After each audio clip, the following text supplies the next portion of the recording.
Rameswaram.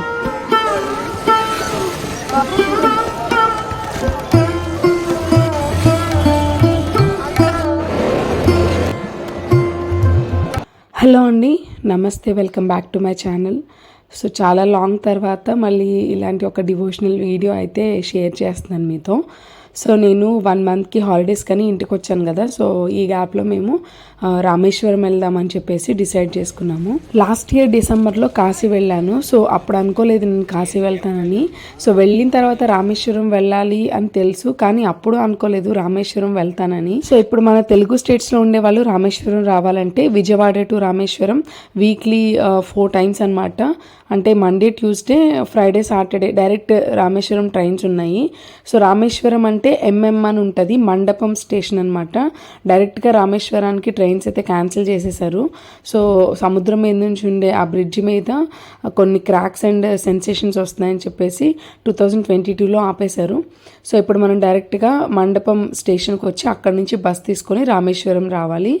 So డైరెక్ట్గా Rameswaram trains దొరకనప్పుడు Chennai వచ్చి అక్కడి నుంచి రామేశ్వరం రావచ్చు. సేమ్ ఇలాగే సికింద్రాబాద్ నుంచి కూడా డైరెక్ట్ ట్రైన్స్ ఉన్నాయి, బట్ వారం మొత్తం లేవు. వారంలో 2-3 డేసే ఉన్నాయి, చూసుకొని రావాలి. సో డైరెక్ట్ లేకపోతే చెన్నైలో దిగి మళ్ళీ చెన్నై నుంచి మండపం రావచ్చు. మండపం స్టేషన్లో దిగిన తర్వాత చాలా ట్యాక్సీస్, ఆటోలు ఉంటాయి. చాలా ఎక్కువ కాస్ట్ చెప్తారు. కొంచెం ముందుకు నడుచుకుంటూ వస్తే ఆర్టీసీ బస్సు ఉంటుంది. సో 25 రూపీస్ ఇస్తే మనల్ని మండపం నుంచి రామేశ్వరంలో దింపేస్తారు. బస్ కరెక్ట్గా గుడున్న రోడ్డు దగ్గరే ఆపుతారు. సో కొంచెం ముందుకు నడుచుకుంటూ వస్తే మనకి లాకర్ రూమ్స్, తర్వాత చిన్న చిన్న హోటల్స్ కనిపిస్తాయి. ఇక్కడ ఎక్కువగా హోటల్ రూమ్స్ తీసుకోరు, ఎందుకంటే లోపల ఉండేది తక్కువ కాబట్టి. మనం ఇక్కడ ప్రతి ఒక్క చోట లాకర్స్ పెట్టుకోవడానికి అండ్ జస్ట్ డ్రెస్ చేంజింగ్కి, ఫ్రెష్ అప్ అవడానికి ఒక చిన్న రూమ్స్ లాగా ఉంటాయి అన్నమాట. సో అక్కడ లాకర్కి 50 రూపీస్ తీసుకుంటారు. అక్కడ బ్యాగ్స్ పెట్టేసి లోపలే ఫ్రెష్ అప్ అయిపోయి అగ్నితీర్థంలో స్నానం చేసి మళ్ళీ మనం తిరిగి రావాలి. కరెక్ట్గా మనం దిగిన రోడ్లోనే స్ట్రైట్గా వెళ్ళిపోతే మనకి అగ్నితీర్థం అంటే సముద్రం గట్టు కనిపిస్తుంది అనమాట. సో ఇది గుడి మొత్తం చుట్టూ కాంపౌండ్. ఈ కనిపించే లైన్లోకి ఎక్కడ దొరికినా సరే ఎంట్రన్స్ వెళ్తే మనం ఎటు నుంచి వెళ్ళినా గుడి లోపలికి వెళ్తాము, దర్శనం అయిపోతుంది. సో మనకి లాకర్స్ వద్దు అనుకుంటే అదే రోడ్లో కొంచెం ముందుకు వస్తే ఇక్కడ ఫ్రీ బాత్రూమ్స్ ఉన్నాయి. సో ఇప్పుడు నేను దిగిన రోడ్డు నార్త్ రోడ్ అనమాట, అంటే నార్త్ స్ట్రీట్. సో ఆ రోడ్లో స్ట్రైట్గా వచ్చేస్తున్నాను ఇప్పుడు సముద్ర స్నానం చేయడానికి. స్ట్రైట్గా చిన్న రోడ్డు ఉంటుంది. ఈ లెఫ్ట్ సైడ్ గుడి ఆర్చ్ గుర్తు అనమాట. ఈ రైట్ సైడ్కి వెళ్తేనేమో ఇది సౌత్ కార్ స్ట్రీట్.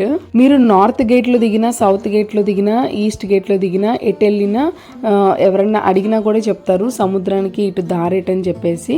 ఇలా చిన్న రోడ్లాగా ఉంటాయి. మనం వెళ్ళిన దారిలోనే మళ్ళీ తిరిగి వచ్చేస్తే అర్థమైపోతుంది అనమాట మనం ఎక్కడున్నామనేసి. ఎక్కడికక్కడ బోర్డ్స్ ఉంటాయి. రామేశ్వరంలో సముద్రం అయితే నేను చూడగానే షాక్ అయ్యాను. అసలు రోడ్డు పక్కన ఏదో చిన్న కాలువలాగా అలాగా సముద్రం ఉంది. ఇది సముద్రం అంటే మళ్ళీ పెద్దది, బే ఆఫ్ బెంగాల్ కదా. సో అలలు మాత్రం రోడ్డు మీద దాకా రావట్లేదు, చిన్న చిన్న అలలే వస్తున్నాయి. అక్కడే వచ్చి అక్కడే వెనక్కి వెళ్ళిపోతున్నాయి. ఈ కనిపించేదే అగ్నితీర్థం అంటారు. సో ఈ బార్ నుంచి ఆ బార్ దాకా మనం ఎక్కడైనా స్నానం చేయొచ్చు, కానీ ఎక్కడైనా సరే వాటర్ అయితే అస్సలు బాగాలేదు, మొత్తం అంతా మురికి మురికిగా ఉన్నాయి. ఎవరైనా హార్ట్ పేషెంట్స్ కానీ, లేకపోతే స్కిన్ ఎలర్జీస్ ఉన్న వాళ్ళు కానీ, ఏదన్నా బయట కనిపించేలాగా కట్స్, దెబ్బలు ఉన్న వాళ్ళైతే నీళ్ళల్లో దిగపోవడమే బెటర్, ఎందుకంటే అంత మురిగ్గా ఉన్నాయి. మళ్ళీ స్కిన్ ఇన్ఫెక్షన్స్ అవ్వచ్చు, ఆ ఛాన్స్ ఉంది. సో లేదు, నార్మల్గా కొంచెం హెల్దీగా ఉన్న వాళ్ళైతే ఊరికే అలా మునిగేసి వెంటనే వచ్చేయాలి. ఎక్కువసేపు ఆడుకోవడానికి కానీ అలా ఏమి ఉండదు, జస్ట్ శాస్త్రానికి అలా మునిగేసి వచ్చేయాలి, లేదంటే నీళ్ళు అట్లీస్ట్ చల్లుకునైనా రావాలి. సో ఫస్ట్ అయితే నేను కొంచెం పసుపు, కుంకుమ, అక్షింతలు వేసి దండం పెట్టుకుంటున్నాను.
మా పిల్లలతోటి కూడా పసుపు కుంకం వేయించి దండం పెట్టించాను.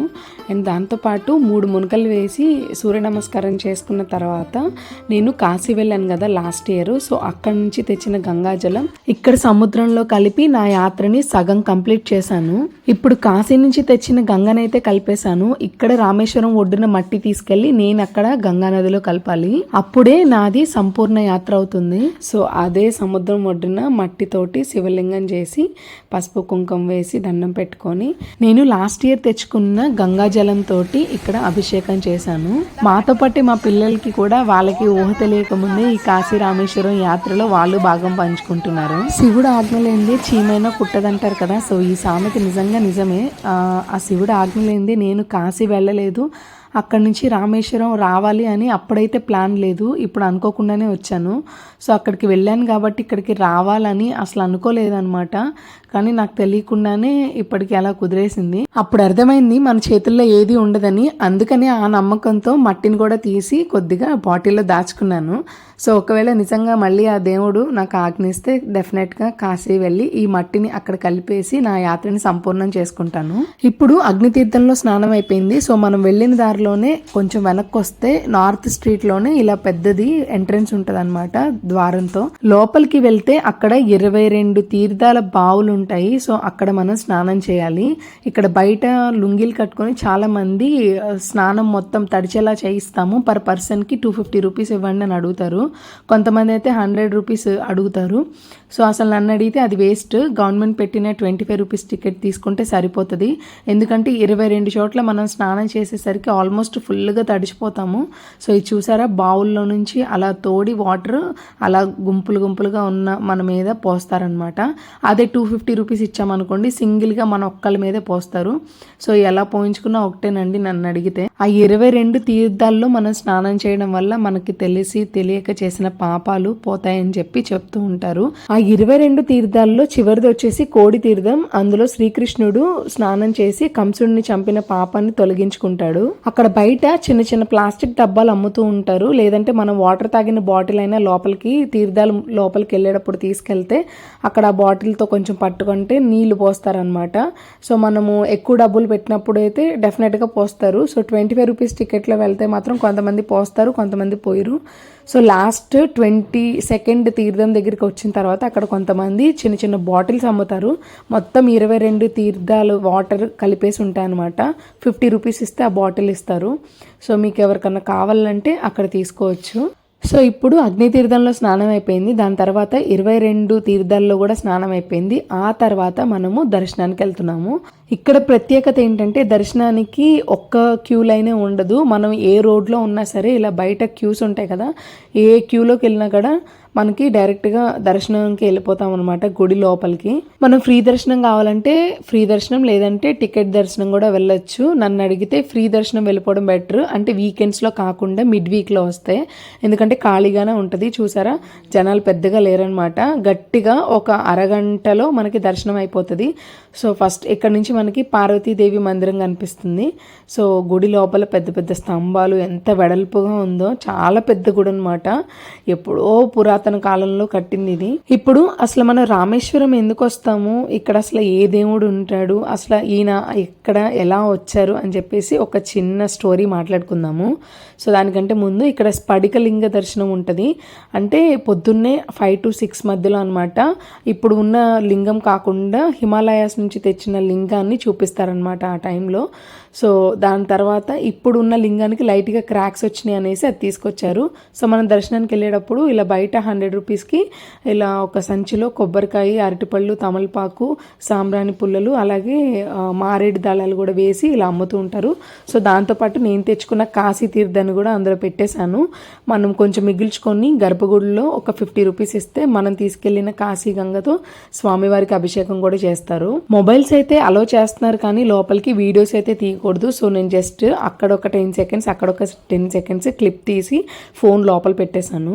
మనందరికీ రామాయణం తెలుసు. సో అందులో ఒక బేసిక్ పార్ట్ వచ్చేసి రావణుడు సీతని అపహరించుకొని తీసుకువెళ్ళిపోతాడు. సో రాముడు ఆవిడ్ని వెతుక్కుంటూ లంకలో ఉందన్న విషయం తెలుసుకొని ఎలాగైనా యుద్ధం చేసి ఆవిడ్ని వెనక్కి తీసుకురావాలని చెప్పేసి ఈ రామేశ్వరంలో ఉన్న ధనుష్కోడి దగ్గరికి చేరుకుంటారు. సో ఆ ధనుష్కోడి నేను నెక్స్ట్ వీడియోలో చూపిస్తాను ఎలా ఉంటుందో. సో గుడి లోపల ప్రాంగణం అయితే ఇలా ఉంటుంది. సో స్వామివారి వెనకాల ఇంకా 2 మూర్తులు ఉంటారనమాట. ఇలా చుట్టూ తిరిగి దర్శనం చేసుకోవచ్చు. రామేశ్వరంలో ఉన్న శివలింగానికి ప్రత్యేకత ఏంటంటే అది స్వయంగా సీతాదేవి శ్రీరాములు వారి చేతులతో చేసి ప్రతిష్ఠించారు. దర్శనం అయిపోయాక మనకి ఇక్కడ స్వామివారి లడ్డు ప్రసాదం కూడా దొరుకుతుంది, తీసుకోవచ్చు.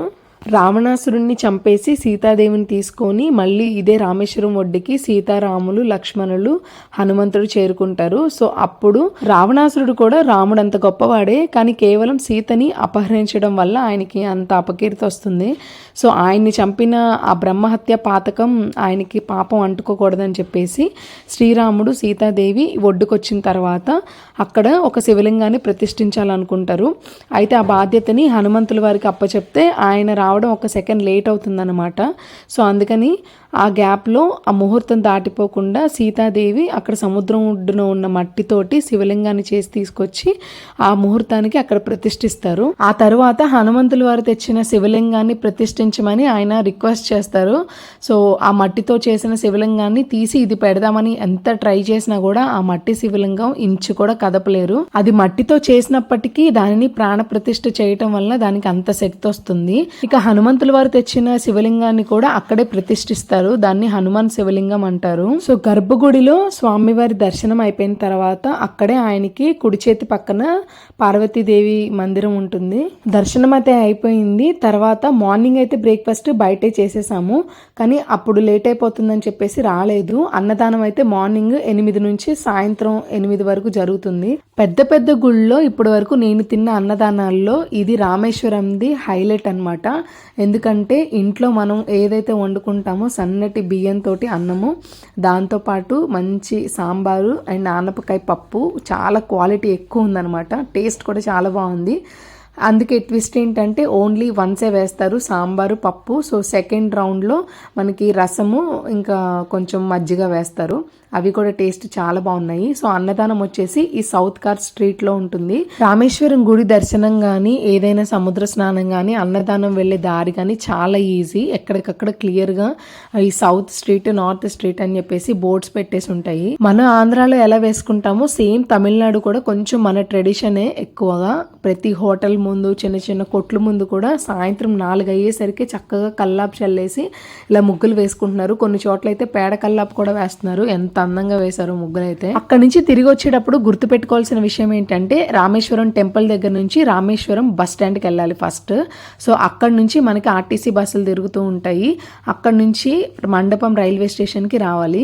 రామేశ్వరం టెంపుల్ దగ్గర నుంచి మండపానికి డైరెక్ట్గా రావాలంటే ఆటో వాళ్ళు, క్యాబ్ వాళ్ళు రేట్ ఎక్కువ చెప్తారు. అలా కాకుండా గుడి దగ్గర నుంచి రామేశ్వరం బస్ స్టాండ్కి వెళ్ళిపోండి. ఆర్టీసీ బస్సులు కూడా దొరుకుతాయి. దొరకకపోతే ఆటో ఎక్కండి, మనిషికి 20 రూపాయలు.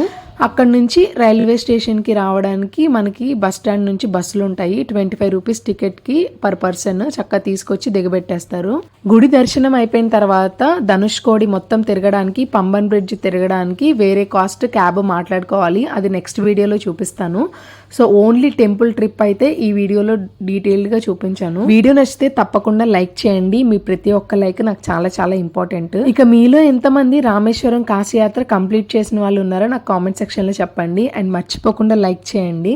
దీంతో పాటు ఇంకా తమిళనాడు, కేరళలో నేను తిరిగిన టెంపుల్స్ నెక్స్ట్ వీడియోస్లో పెడతాను. మళ్ళీ నెక్స్ట్ వీడియోతో కలుద్దాం. ఓం నమః శివాయ.